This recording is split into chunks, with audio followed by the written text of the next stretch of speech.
Welcome back friends. आज की video में हम देखेंगे कि लैब में जो है हम पेशेंट्स का सैंपल जो है वो कैसे कलेक्ट करते हैं, ब्लड सैंपल कैसे कलेक्ट करते हैं। उसके लिए हमें क्या क्या चीज़ें चाहिए होती हैं, सबसे पहले वो देखते हैं। इसके लिए हमें सिरिंज चाहिए होती है। आप 3 cc 5 cc syringe normally use होती है। इसके अलावा वैक्यूटेनर्स यूज़ होते हैं, कॉटन बड्स चाहिए होते हैं, स्टेराइल अल्कोहल स्वैब्स चाहिए होते हैं, स्पॉट बैंडेज चाहिए होता है और सैंपल के लिए ट्यूब्स चाहिए होती हैं। डिपेंड करता है आपको कौन से टेस्ट के लिए कौन सा सैंपल कलेक्ट करना है। और इसके अलावा शार्प कंटेनर चाहिए होता है। ये तमाम चीज़ें जो है वो हमें सैंपल कलेक्ट करने के लिए चाहिए होती हैं। इसके अलावा बाकी जो है आपने जो रैपर्स जो होते हैं सिरिंज का, ये वो सारे आपने जनरल वेस्ट में डालने होते हैं, जिसमें ब्लैक कीज हम डालते हैं और कॉटन बड्स, मास्क और जितनी चीज़ें होती हैं वो हमें इन्फेक्टेड वेस्ट में डालनी होती हैं, जिसको हम येलो कीज से शो करते हैं। और मोस्ट इम्पॉर्टेंट टॉर्निकेट चाहिए होता है। अब सबसे पहले आपने पेशेंट को क्या करना है, टॉर्निकेट टाइट करना होता है। टॉर्निकेट जो है ये एल्बो से थोड़ा सा ऊपर हम टाइट करते हैं।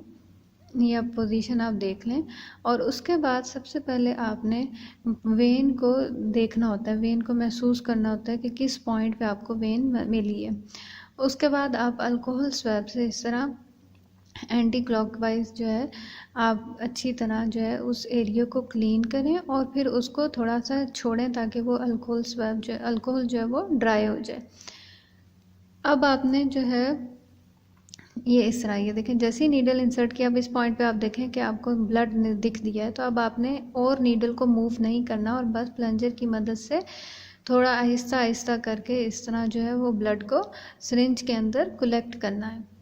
जैसे ही हम लोगों का ब्लड जो है वो कलेक्ट हो जाएगा जितना हमें रिक्वायर्ड है, उसके बाद हम क्या करेंगे, टॉर्निकेट को ओपन करेंगे। और एक पॉइंट जो सॉरी मैं आपको दिखाना भूल गई कि पेशेंट को हमने बोलना है कि अपनी मुट्ठी को बंद करे। तो जैसे ही हम टॉर्निकेट को ओपन करेंगे, पेशेंट को बोलेंगे कि मुट्ठी खोल दे और उसके बाद जो है वो हम सिरिंज को निकालेंगे। लेकिन आपने ध्यान रखना है, जब आप सिरिंज निकाल रहे होंगे तो आपने जो है कॉटन को ऊपर से प्रेस नहीं करना, क्योंकि वो बहुत पेनफुल प्रोसीजर होता है पेशेंट के लिए।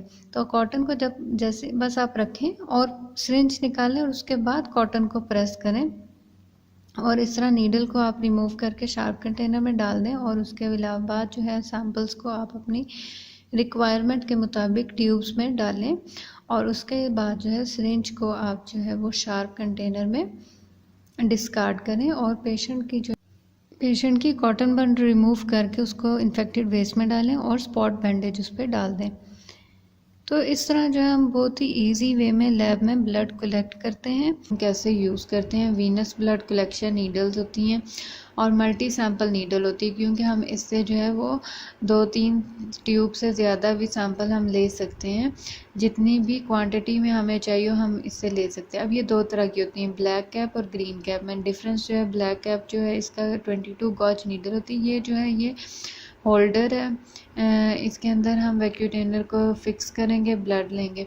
ब्लड लेने के बाद जो है ये वैक्यूटेनर जो है ये तो हम डिस्कार्ड कर देते हैं, नीडल जो है वो डिस्कार्ड करेंगे। ब्लैक कैप जो है वो जनरल वेस्ट में और नीडल जो है कवर के साथ शार्प कंटेनर में, और होल्डर को हम यूज़ कर सकते हैं बहुत ज़्यादा सैंपल्स लेने के लिए।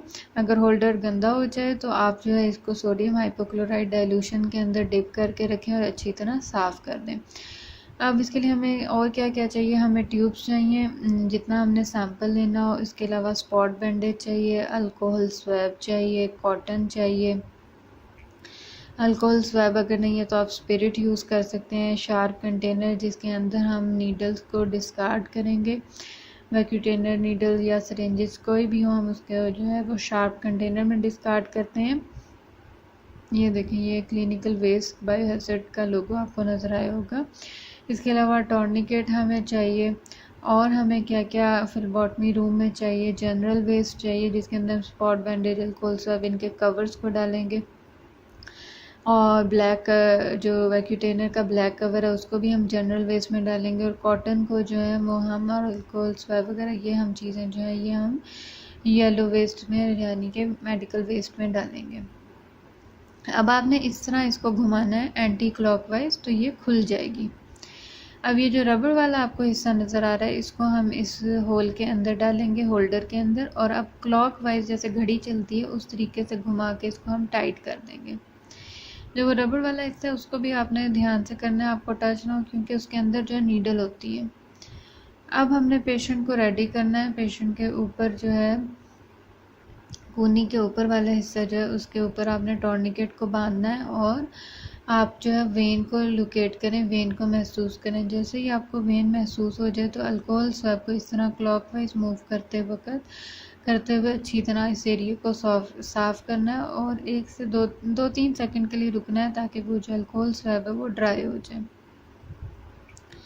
इतने में आप अपनी सिरेंजेस, नीडल वगैरह सब कुछ रेडी कर लें। अब ये वैक्यूटेनर, इसका हम कवर उतारेंगे, और जो फर्स्ट ट्यूब है ब्लड ड्रॉ ऑर्डर के हिसाब से हम वो ले लेंगे, रेड ट्यूब, जिसे हम, ये जेल ट्यूब है, इसके अंदर हम सीरम कलेक्ट करेंगे। अब आपने जब नीडल को इस तरह डालना है तो आपने अपने हाथ जो है ना उसको बड़ा कंट्रोल में रखना है, क्योंकि जब हम ये ट्यूब को इसके अंदर फिक्स करते हैं तो अक्सर जो हम लोग अगर हाथ पे कंट्रोल ना करें तो नीडल का बाहर आने के चांस होते हैं। अब वैक्यूम ट्यूब्स के अंदर जो वैक्यूम होता है ना उसकी वजह से क्या होता है कि ब्लड ऑटोमेटिकली इसमें आना शुरू हो जाएगा, और जैसे ही वैक्यूम प्रेशर ख़त्म होगा तो ब्लड आना रुक जाएगा, तो उस सूरत में हम जो है ट्यूब को निकालेंगे। अब ये जो पॉइंट है ना जिसमें आपने इस ट्यूब को निकालना है और दूसरी ट्यूब को डालना है, उस पर भी आपने अपनी उंगलियों पे जो है ना अपना कंट्रोल रखना है, प्रेशर मेंटेन रखना है कि नीडल जो है वो बाहर नहीं आनी चाहिए, क्योंकि शुरू में जब आप ट्रेनिंग करेंगे तो वैक्यूटेनर्स के साथ तो ये आपको थोड़ा सा इशू हो सकता है। अब ये अच्छी मिक्स कर लें, और अब हम डालेंगे, ये सोडियम सिट्रेट ट्यूब है ESR के लिए।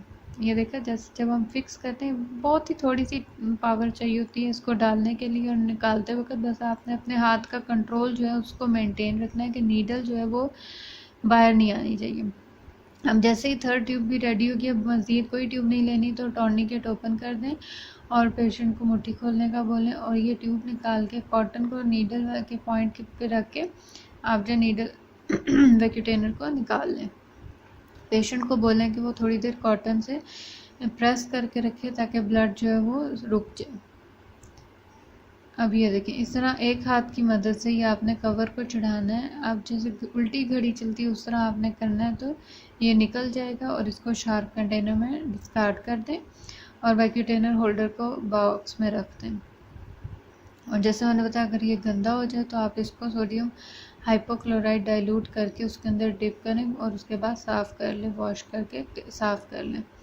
अब ये देखें, हमने उसके बाद हमने कॉटन हटा के स्पॉट बैंडेज लगाए, और अब ये देखें जितने हमें सैंपल चाहिए थे वो हमें रिसीव हो गए। अब वैक्यूटेनर की मदद से अगर और भी सैंपल चाहिए हो तो हम और भी सैंपल्स ले सकते हैं।